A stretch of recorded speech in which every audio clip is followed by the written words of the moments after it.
Thank you, Yossi, and I also acknowledge the traditional owners of the land on which we're gathering on here today.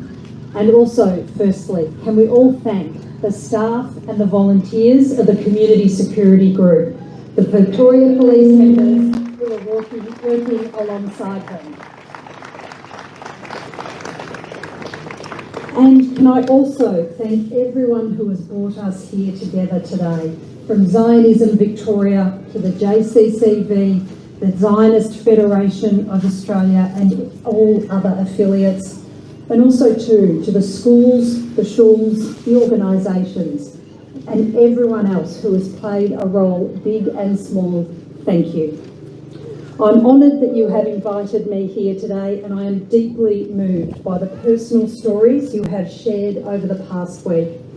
From speaking with the Rabbinical Council to speaking with people on the street, so many people in this community have told me about their anxiety that they feel for their family, their friends and for their homeland. I've heard stories that have ended with good news, the missed calls that got returned, the text message that said, "I'm okay." And we know though that not everyone's story will end this way. I read about a 12-year-old boy, Erez Calderon. He's around the same age as my own daughter, a nice boy from a big family. They live in the kibbutz near Oz, which is a major grower of asparagus in Israel, and they've lived there undisturbed doing this work for 60 years. All we know about Erez right now is he's somewhere in Gaza, and so is his sister, so is his father and his grandmother. Their status is missing, and kibbutz Nir Oz no longer stands. One family member of the family said, "It feels just like a horror movie that would never come true." And whether they know an Erez or not, perhaps every Jewish person on earth has contemplated that feeling over these past few days. Their horror movie, this unthinkable sequel. Terrorism revealed to us through 10-second videos. It was, as we know, the single greatest loss of Jewish life since the Holocaust. And I unequivocally condemn the terror and the violence we have seen this week in Israel. I cannot begin to imagine the feeling of having to deal with this pain and sorrow. I know I will never truly know, but you know, this community knows. And as Premier of this state, I say to you, I hear you, I feel your anguish. And on behalf of the Victorian community, I offer you nothing less than our love, our care and our support and our friendship. And Victoria and Israel have always shared that deep connection, that friendship. It has a lot to do with the similarities. It has a lot to do with this community.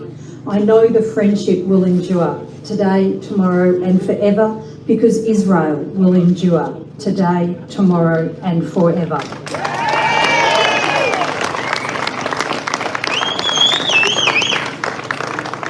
I also know too, as you do, that the next few weeks will not be easy. The Jewish community... Speak up, just close to the mic, yeah.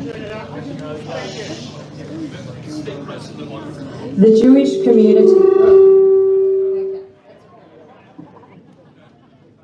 The Jewish community are united by love, but I know you continue to face the world's oldest form of hate.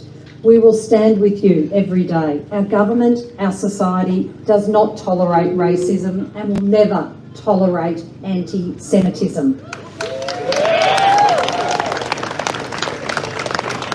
My door remains open to you and your leaders, and I am prepared to offer you any support you need to stay safe on our streets, in your schools and in your homes, because every Victorian, no matter who they are, has that right.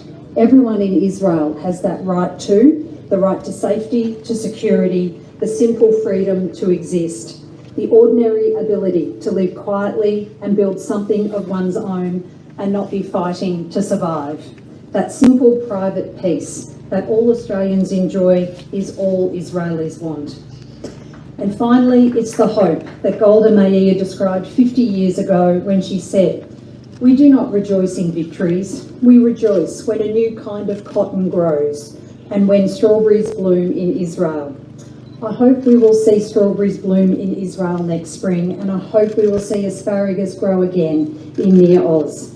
I know the support you are providing to your loved ones in their homeland will make a difference in Israel, and I hope you can feel the love, care and support we have for you, your community here in Victoria.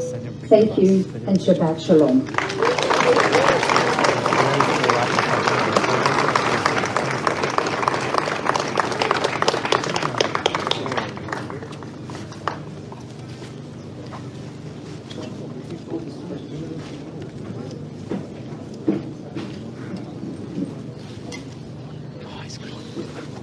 Yossi, to you and to all of the organisations that have put this rally on tonight, can I thank you on behalf of all of my parliamentary colleagues.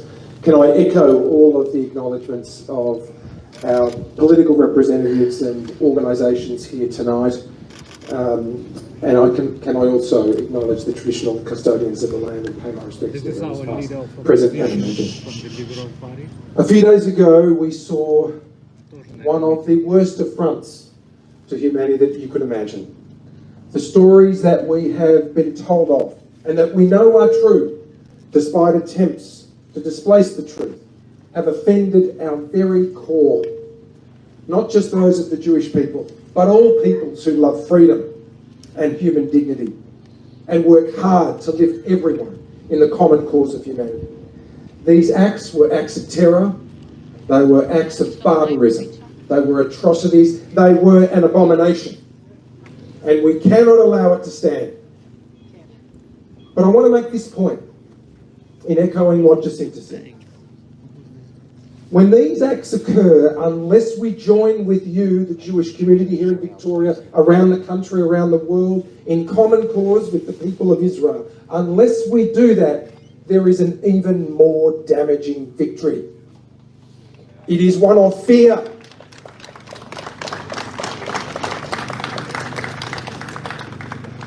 As dehumanising as those awful acts of barbarism were, there is another form of dehumanisation that takes hold unless we put up a strong stance. And that is one of fear that leaves people scared to be who they are and to live the lives they want to.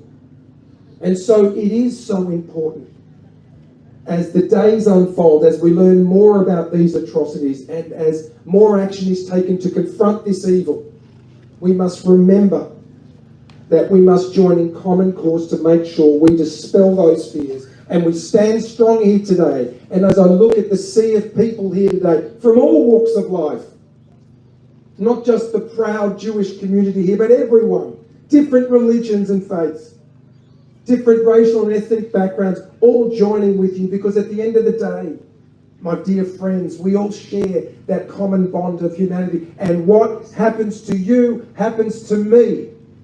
What matters to you matters to me.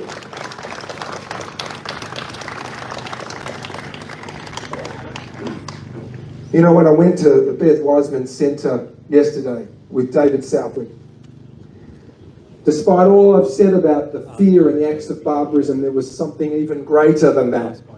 It was hope. And what I was told about was inspiring stories.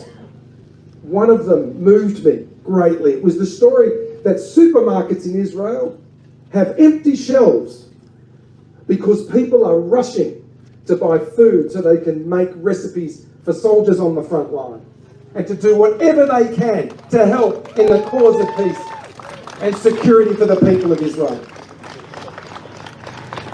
I heard of an elderly woman who donated all the money she had to the effort, even though she has unpaid energy bills.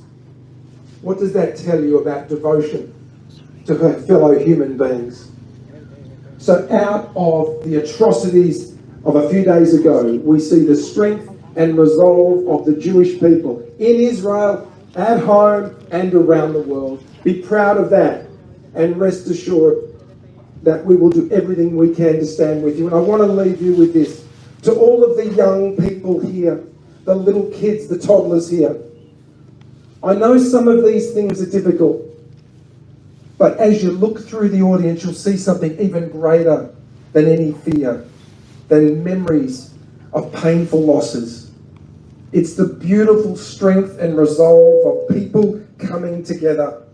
And know that, little ones, that's what will endure.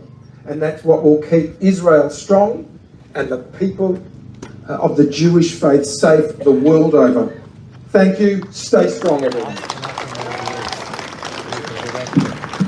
Some are reporting it's improving, some are reporting they can't hear anything. So it's